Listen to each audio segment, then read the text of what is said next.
believe this is one that was requested in the comments when we were going that video where we're going through them, and it was one that stood out to me that I did want to do, and of course I'm already kind of in that. Usually I save these for like the horror stuff that we do in October, but I've already got that whole list figured out, so I figured we would just do this one for fun, because I'm already kind of hyped to get into that mindset, I guess.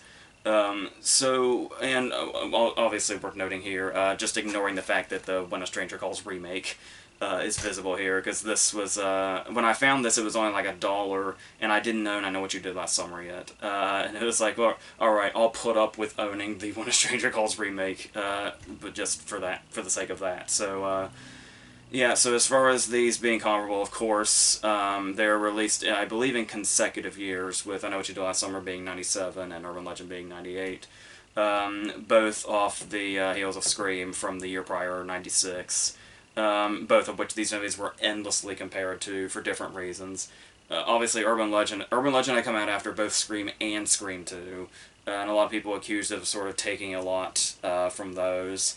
And then I Know What You Did Last Summer, obviously inevitably because of Kevin Williamson writing it. But the interesting thing is I believe he actually wrote this before Scream. So it almost feels like there's kind of a reverse factor there. I think we're just going to start at I Know What You Did Last Summer and then go into Urban Legend. What happened with Williamson here is supposedly he wrote this first, so it might look kind of off when you see them released in the order that they were, because we see Scream and it's like, oh, those characters watched all the horror movies and they learned all the tropes, and so they're like, I'm going to do the opposite of that, and it sort of went in all those directions, trying to go as far away from, or as from the opposite side of the trope as they could. And I Know What You Did Last Summer is basically the kind of movie that the characters of Scream would have watched and commented on. But an argument I actually saw for that was that I Know What You Did Last Summer kind of plays up like, it is a movie that goes into like horror cliches and all that, but but the thing about the horror tropes that it chooses is that it takes them and it takes them seriously, as opposed to just using them out of like laziness, the way most movies do when they use cliches. And that actually kind of made sense to me when I heard it, and then since I've watched it back. But to start from the beginning, this is one of those movies that is, interestingly enough, based on a young adult book, which I think was from like 1973, which has maybe two things in common with this movie. But the interesting thing about that is you would think, usually it leads to like, you know, anger and what the fuck are they thinking when a movie deviates from a book so much. But the thing about this is that I believe the story was they accidentally hit a kid on a bike with their car, and then it was the repercussions from that, and then there was somebody that sort of said, like, you know, the whole thing of I Know What You Did, and then there was the whole thing, but there's like no death in the book, and it's like got this totally different tone and comes to this totally different conclusion, but it's like, when you hear that concept, it's believable that a screenwriter would read that and say, this could go in the direction of a slasher movie. And adapt it as such. To where it's, so they're basically two entirely different stories, but this one still makes sense in the direction it went when the other one had the same setup and went in a totally different one. So I always thought that was kind of really interesting, especially from an adaptation front. So there is that. And we start off with this really nice opening shot over the opening credits. This really big long shot that kind of sets up the sort of, like, it almost kind of sets up the sort of relaxed setting of where they are, and taking that in kind of a positive way. But then, like, as it goes on, it just sort of starts to feel more dark and sinister as it goes. The way it goes over the water, and then over the road, and then up onto the rock where David Egan is sitting. And the fact that there's a mystery through a lot of it as to who exactly this dude is and what he's doing up here and what that thing he's holding is. And it's kind of a perfect setup without saying anything. Like, it works perfectly as an opening credit sequence. And then, of course, we jump ahead to some sort of party where we get to see all of the future victims of the movie. We're introduced to Johnny Galecki, Bridget Wilson, and obviously our four main characters. And the setups are pretty much, obvious just to show us who the characters are. They give us this little intro in regards to the sisters, played by Sarah Michelle Gellar and Bridget Wilson, where there's like some sort of animosity between them. And then there's the Johnny Galecki thing, which I always thought was kind of weird. Him playing Max, where he's this dude that appears to be in some sort of friend zone with Jennifer Love Hewitt's character. And there is an altercation here between him and Barry, Ryan Phillippe's character. And in this moment, Max seems to be almost like this sort of, I wouldn't say passive, because he does try to attack Barry, but the sort of like lovesick guy who's watching this from a distance and hopes, one day he's going to score Julie or something. But then every other time we see Max in the movie, the next time, like maybe an hour or two after this, he's trying to rival Barry on the douchebag meter. And it's like, it's a vibe I didn't get much from him at all in that first scene. So that's always been kind of a weird character to me in general. But we know he's just here to be the first body, so there's that. Which we'll actually talk more about when we get there. But in the meantime, one thing that kind of stands out about this movie, that it kind of takes multiple viewings to get to, because obviously you watch it, in like around the time Scream comes out or whatever. I would have been 6 or 7 at the time, so I was probably like 10 when I actually saw it.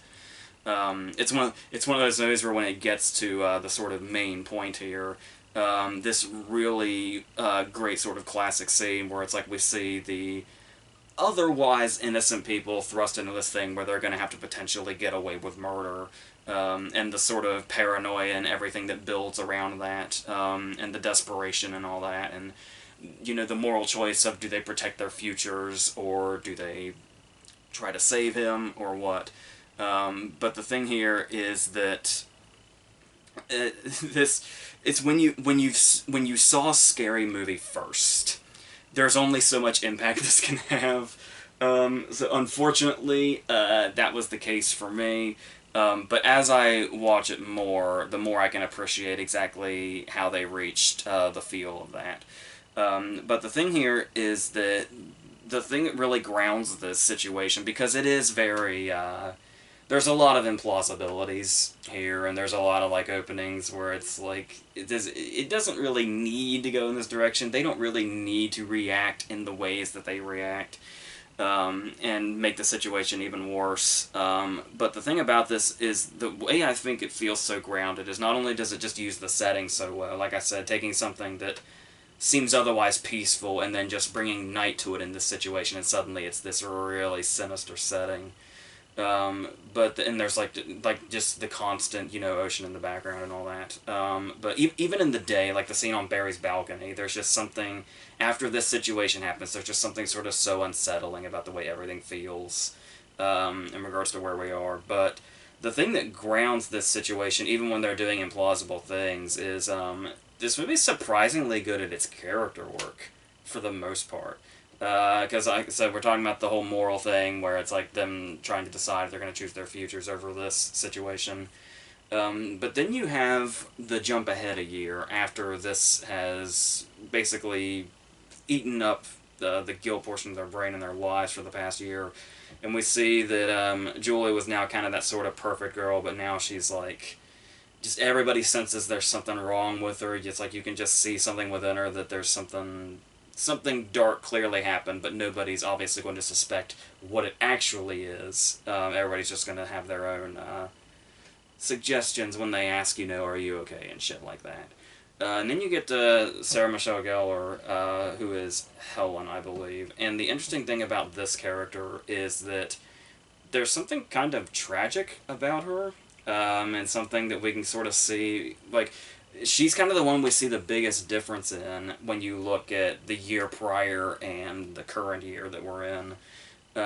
Where she was like the really big deal. She was like the whole queen or whatever, and they did the whole thing. She was like the sort of face of the town, and everybody practically worshipped her. And then a year later, it's like, oh, where did she end up after they all sort of hopefully solidified their futures, making the decisions they made? And she's just working at the family shop with her sister. And it's to the point that Julie is like shocked to see her there, just behind the counter, having done practically nothing.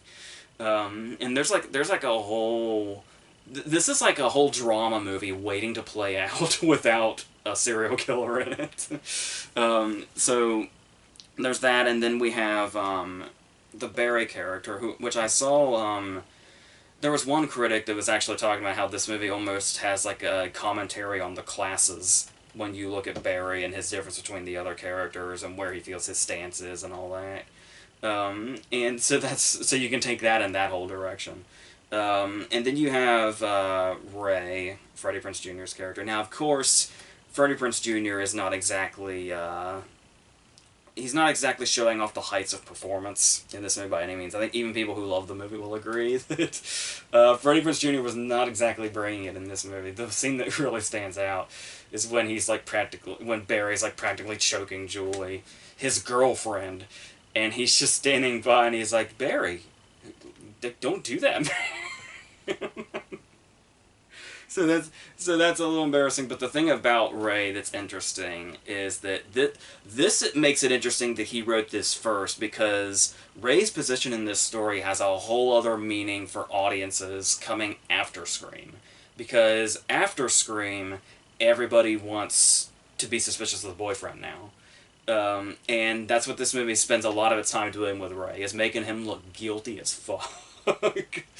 And it's like, because audiences just saw Scream, they're probably going to be really convinced that it's Ray, that it's just going to go in that direction. That's like, oh, it's the same writer, it's going to be the same twist, surely.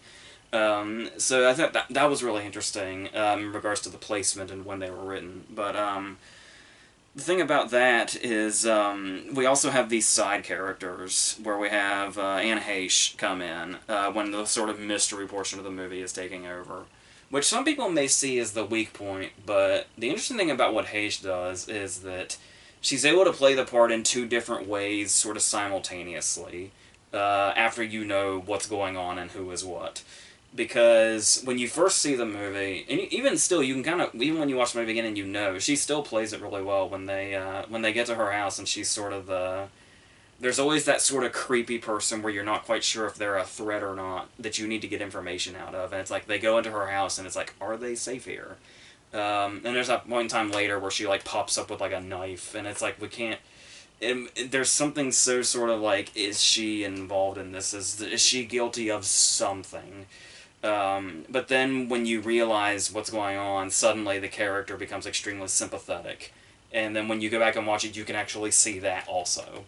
So I think that's really well handled in that regard too. But yeah, as far as playing up like who is guilty and who isn't, there's some steps they take obviously that are like made to keep the audience sort of guessing of sorts, which when you know the outcome seems a bit maybe cheap. The scene when when she gets to that shop that first time and she's talking to Helen, and Bridget Wilson's just kind of lingering and like listening in on them. It's like they're trying so hard to get the audience to suspect her of something, especially being like sort of seemingly sisterly rivals in the first part of the movie. So I mean, good on them for trying, but it's pretty easy to see through. So talking about Williamson being the writer and the inevitable comparisons, there that is like I was talking about how it goes more into the tropes and takes them seriously and all that. It is like there is the question of, does it still at least have that bit of self-awareness, like the fact that it recognizes the tropes and takes them seriously. Because the only really self-aware thing I can remember is when they get to Anne Heche's house and the Jodie Foster line is about the closest they get to each other, which I do like it though, that because there is that whole conflicting thing where it's like, in a way you wonder why it's not more like Scream, but then you kind of stop and think, oh, maybe we should appreciate that it's not. That it is something different, that it wasn't Williamson just trying to do the same thing back to back and hope for the best. And it's like, because they could have seen the success of Scream and then gone back and really changed this up in like the very last minute and say, we need to make it exactly like Scream.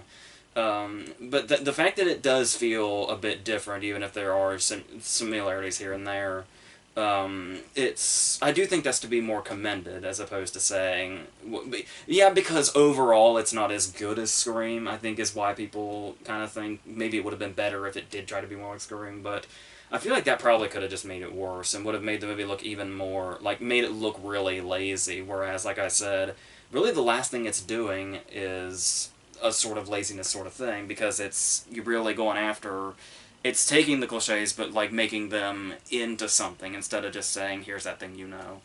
Um, like, even to the point that, like I was saying, like the book, there's really not a lot of death in it. The only murder before most people may not even realize this because they're so, like, have such an envision of this movie in their brain of what it was. When people remember this movie as a slasher movie, they're probably only remembering the last 15 or 20 minutes or so. The only death before the climax is Max. Which, to my understanding, much like the Henry Winkler death scene in Scream, the studio wanted to insert simply because they needed a death. They needed some gore in there. They needed to, in their defense, they also sort of needed to raise the stakes to show that the guy stalking them around will eventually try to kill them. Because, like, if the movie goes on long enough and there's no, like, death or anything, you'll think, what is the threat? Just standing there? There's the whole scene where he runs over Barry, and then he stands over him with the hook, and then the scene just fucking fades out. And then Barry's like, yeah, it was like a warning or something, and it's like, there's a reason it faded out. It would have been dumb as hell to build that up and then just watch the fisherman walk away. So it's like, it would have felt like there was no threat whatsoever. So to see Max killed in the first half hour, I think, which was done in reshoots apparently.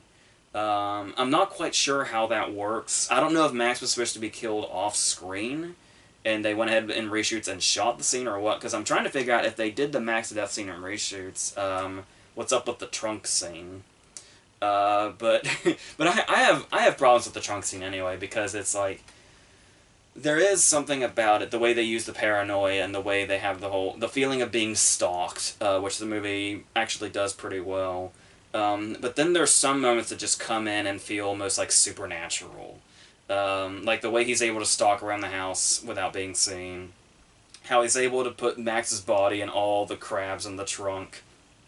And give a show for Julie. And then all it takes is her going into the house and back out, and suddenly the trunk looks normal. It's not even fucking wet in there. It's like when I watched it, and like when I was younger, I had always assumed like it was Julie going crazy, and like hallucinating that. But it's like, I think especially since it's Max, who we know he's killed, it's there's just, yeah, I don't see, you talk about the implausibilities, that's the one that easily stands out to me the most. So yeah, but yeah, though, once it gets to the last 20 minutes, though, and it does turn into a slasher movie, I know some people get maybe a bit underwhelmed, because it's like, it had so much build-up, the paranoia was really there and all that, and it was kind of it felt much more like a stalker movie than a slasher movie, which in a sense are two different things, even though they've been lumped together so many times. But yeah, and even then, you know, they still managed to do some pretty good stuff here. The whole chase scene with Helen is like, in another movie, probably would have felt very overlong. And I think it says something, talking about sort of the tragedy of her character in general. I think it's interesting that she's the one that's used, like how she kind of gets the final girl chase, even though she's not the final girl. This ultimately leads to her death. I feel like there's still some of those things in there, where maybe not as blatantly as Scream, where it's like, they're doing this thing where it kind of feels like the thing you know, but then there's just something a little different about it. Unfortunately, this does lead to probably one of the most infuriating scenes in horror movie history, and that's saying something. And that is just how close Helen was to escaping, because we see the whole thing where she's been this very long chase scene, and then she's coming up through the alley, and the parade is there.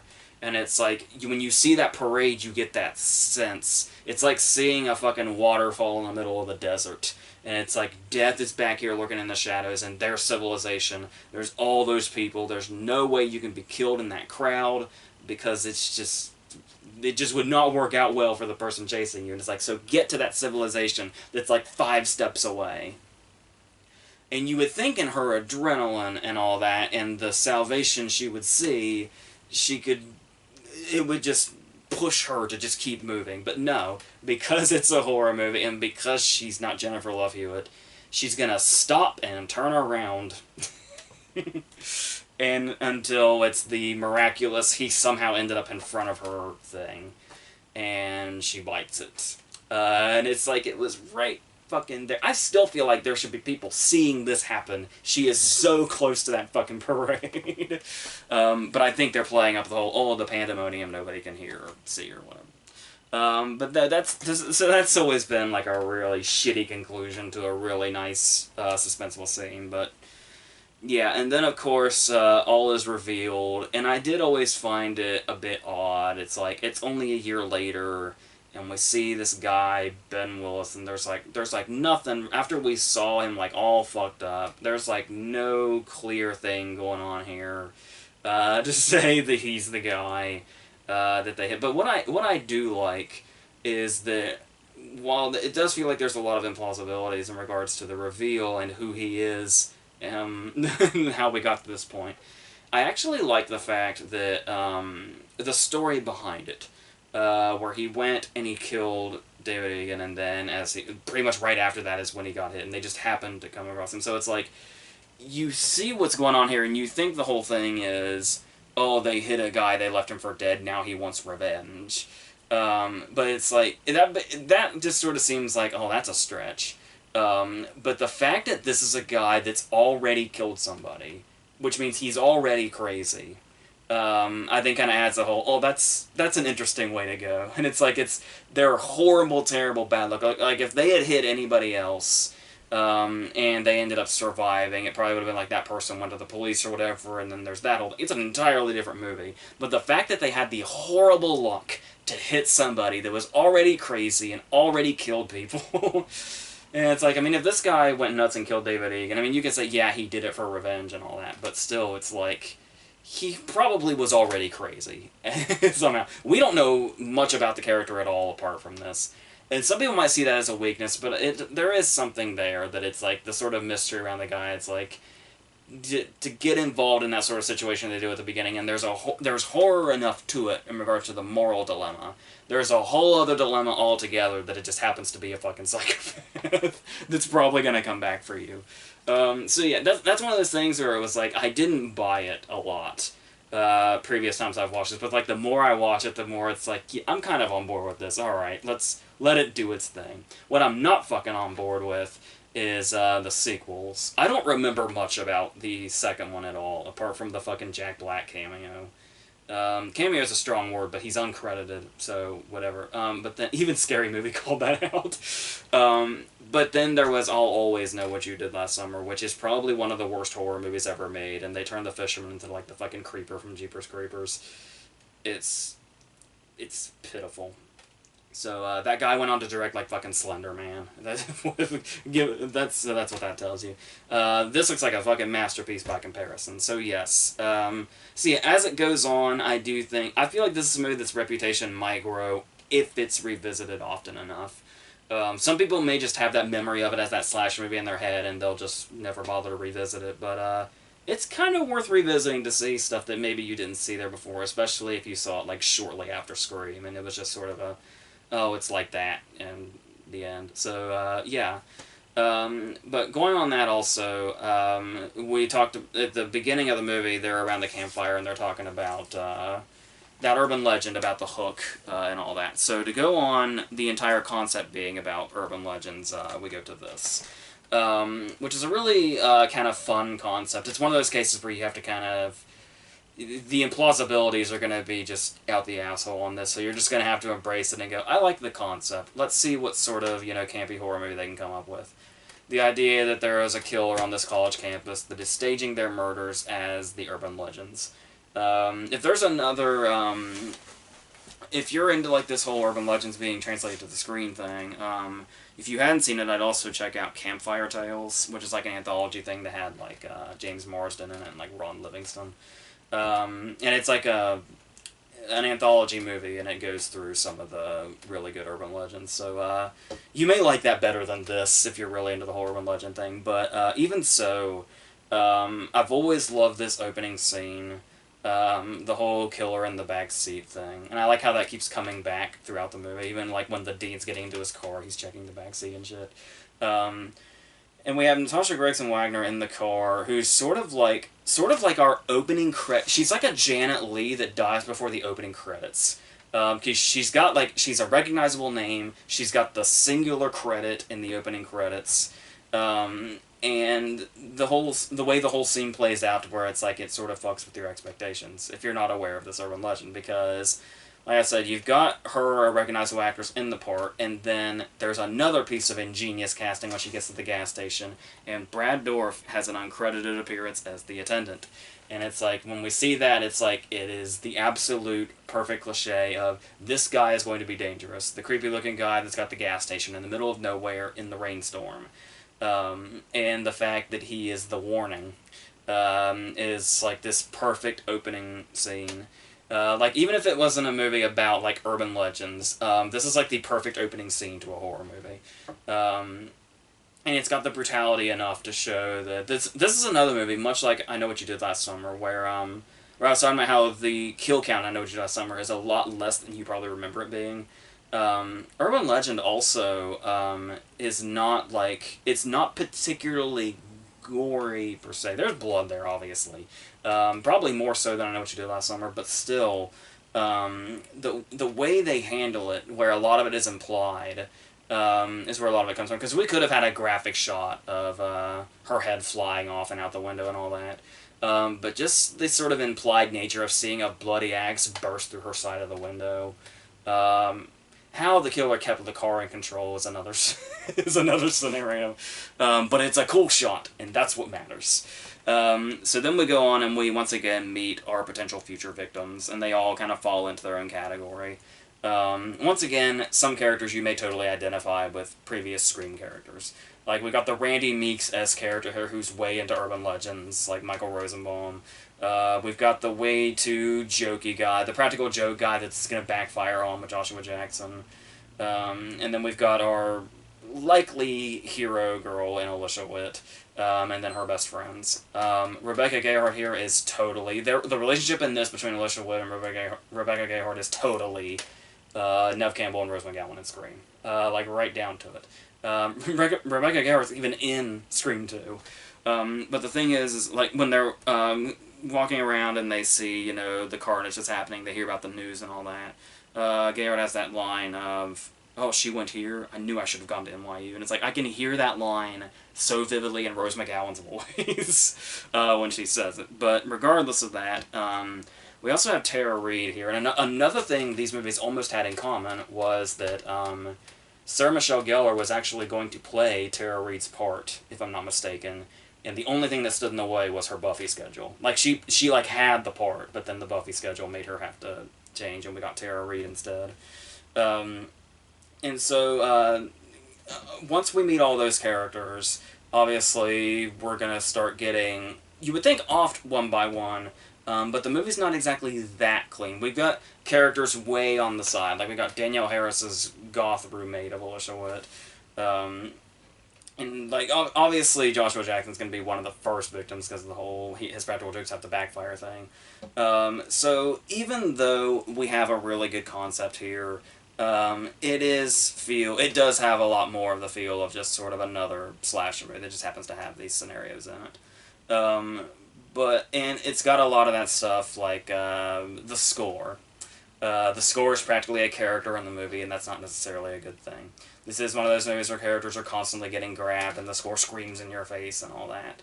And oftentimes, like, more often than not, it's one of those, oh, I'm actually not a threat at all things. So this one went a lot more down the horror trope path than something like I Know What You Did Last Summer, which is unfortunate and does hinder the movie, but there's still some worthwhile stuff in here. Another thing you would expect to not be in this, but I Know What You Did Last Summer, is Joshua Jackson, obviously from Dawson's Creek.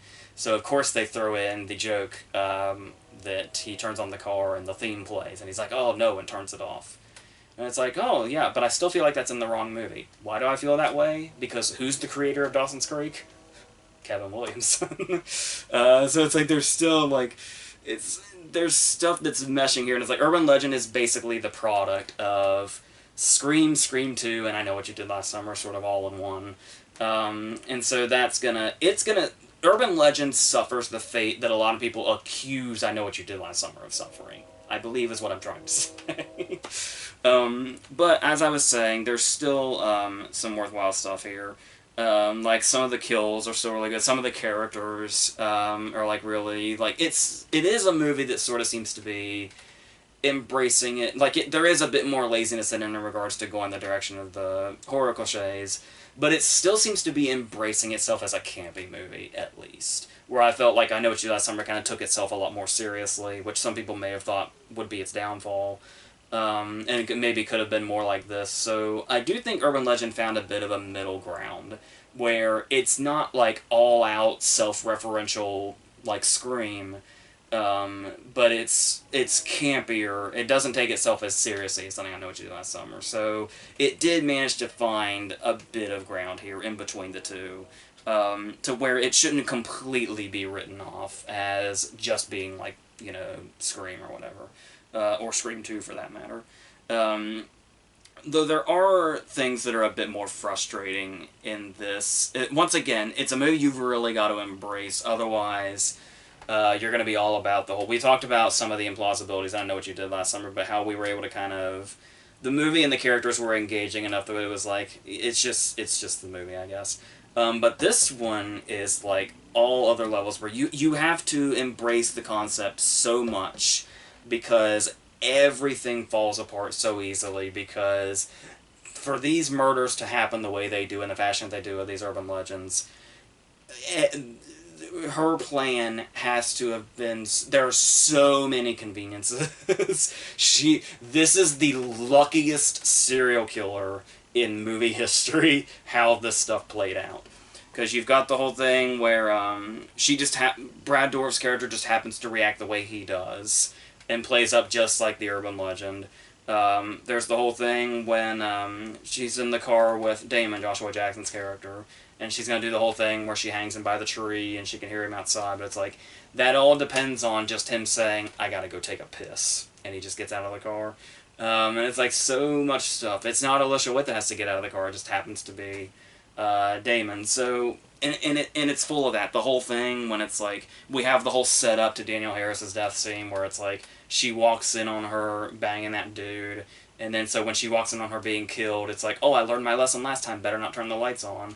And it's like, somehow she knew. Now, I guess you could say in that case, being the best friends that they were, there could have been communication between the two and she could have put it together, but still, that's really fucking lucky of her to be able to do the whole scenario of the urban legend, aren't you glad you didn't turn on the lights thing. And it's... So yeah, you gotta deal with that. And then there's stuff in here that's just fucking dumb. Like, the movie didn't catch itself. Because, to my understanding, the reason the killer wears a parka is because the movie was originally going to be set in the winter. But they were like, well, you know what? It hides her face, you know, it kind of obscures her build. Like, we can make it look like she's, you know, of a bigger build, almost like sort of, I guess, manly, to throw people off. Sure. But this is all entirely negated by the pool scene. Because, obviously, at this point, when you take out the whole winter thing, it's just the killer's costume, and you're like, okay, that'll work. But you have to do this fake-out thing, and this movie really goes all in on their obvious fake-outs, and I don't know if that's a good thing or not. Because there's this whole thing that's fucking dumb. Why the hell was that girl wearing a parka to come to the pool? I can tell you why. It's because they really want to set up that Rebecca Gayheart is totally not the killer. So it's like, we gotta put her in a threatening situation so that the audience stops thinking about her as a potential suspect. So even though nothing happens to her, it's kind of somewhat in the audience's subconscious that something dangerous almost looked like it was going to happen to her. There is a scene in our minds that looks like Rebecca Gayheart's being stalked by somebody in a parka. I'm guessing that's why that scene is still in there, even though it makes no fucking sense. Which honestly even makes her look more... Like, it even spells it out even more.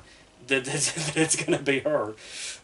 So because there's been no threat her way except for this really fake ass one. Same thing with the Pop Rocks and Joshua Jackson in the classroom, where it's like they really went all in, but it's like we know the character. We know this isn't how the characters in this movie are gonna die. For God's sake, no, that happens later with Rosenbaum with like the drain cleaner or whatever. So they'll find a way to do it. It's not gonna just happen willy nilly like that. So, but the music got super dramatic. This fucking score, I think, is what does this movie in, where everything is like so dramatic.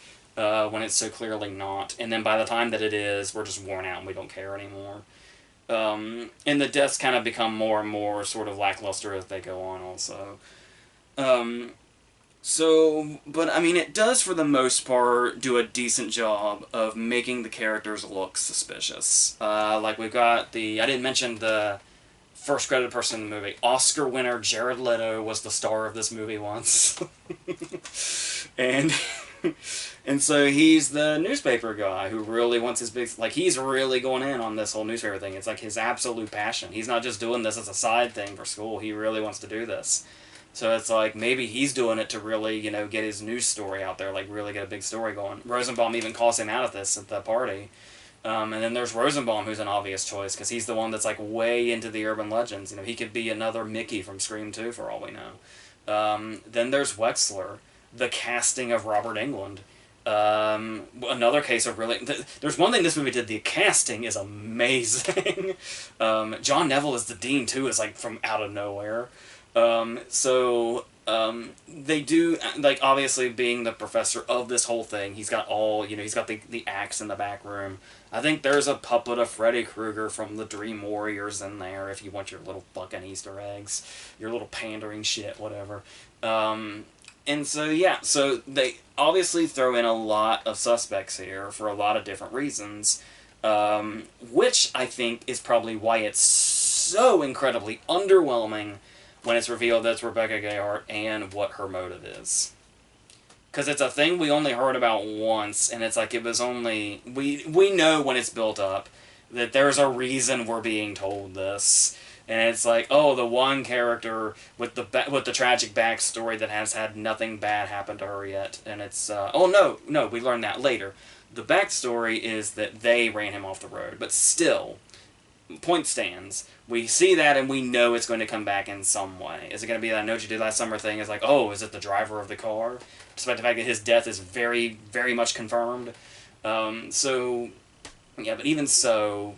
It all still stands anyway. But the point I want to get to is Rebecca Gayheart after her reveal as the killer, when her performance just totally and completely changes. Well, I guess there's probably going to be people that really appreciate how over the top and how campy she went on. Like I said, embracing it as a campy movie is something that's going to keep this movie afloat, I guess. And you know I'm all about this. I just gave so much praise to Dennis Quaid in The Intruder, it wasn't even...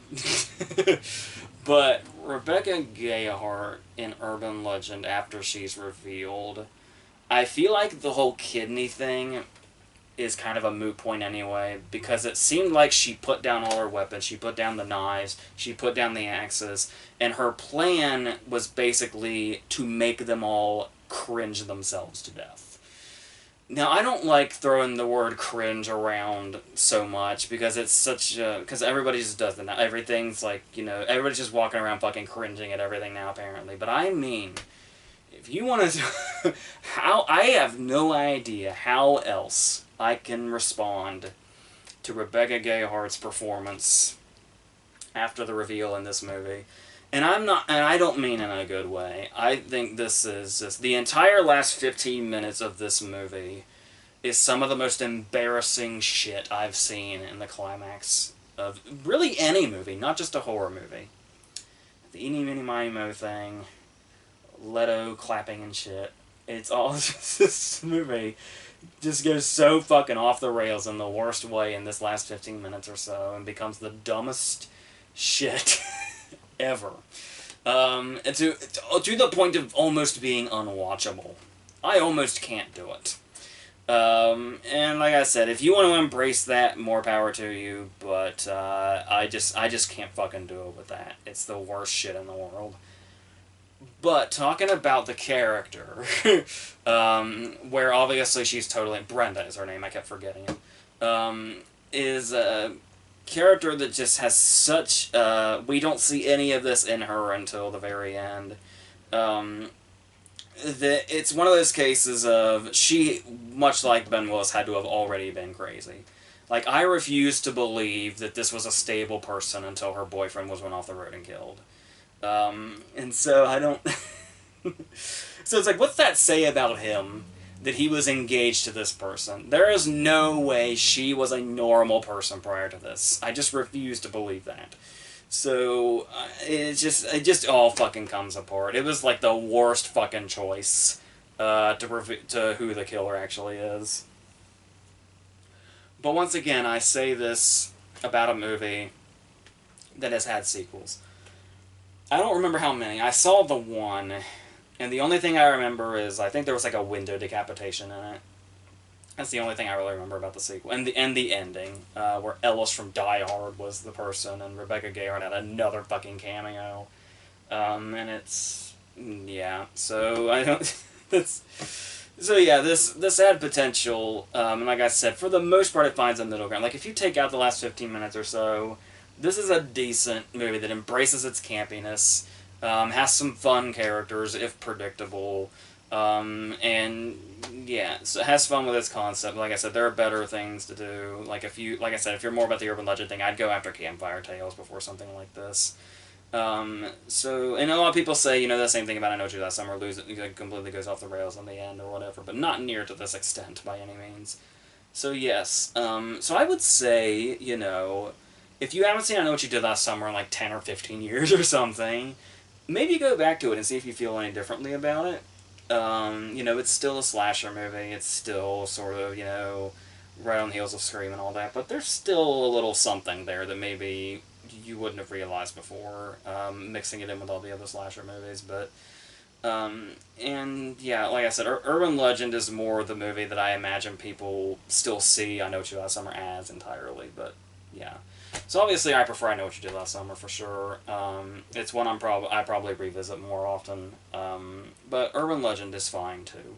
So like for what it is and the fun that it has with itself, but yeah, just I really need a different last 15 minutes. So yeah. So I really don't know what the next one is. We're just kind of winging it. I am gonna do like a 2-part It video on the miniseries before It 2 comes out, and then whatever else we're doing. So I've got a video I'm planning with my brother that's probably about a month and a half away or so, which will be really fun. So until whatever comes next, that's it for this.